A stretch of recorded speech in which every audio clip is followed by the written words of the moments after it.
The next supplication, which will be discussed, is found in chapter 46, verse 15. My Lord, enable me to be grateful for your favor which you have bestowed upon me and upon my parents, and to work righteousness of which you will approve, and make righteous for me my offspring. The first thing mentioned in this supplication is that the strength to demonstrate true gratitude to Allah, the Exalted, comes from none other than Allah, the Exalted.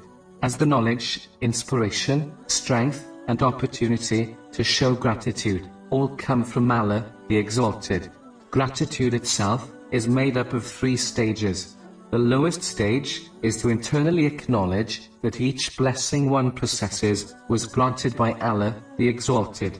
The next level is showing gratitude through the tongue, by praising Allah, the Exalted. The highest and most important stage is using each blessing one possesses according to the teachings of Islam. It is this practical level which leads to an increase in blessings. Chapter 14, verse 7. If you are grateful, I will surely increase you in favor.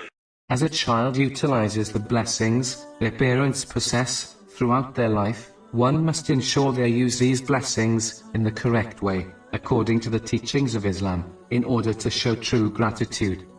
The next part mentions the practical element of faith, meaning fulfilling the commands of Allah, the Exalted, refraining from his prohibitions, and being patient with destiny, according to the traditions of the Holy Prophet Muhammad, peace and blessings be upon him.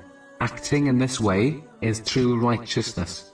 But it is important to note, as indicated in the next part of supplication, meaning, righteousness which is approved by Allah, the Exalted, are those actions which are performed with the correct intention, namely, to please Allah, the Exalted.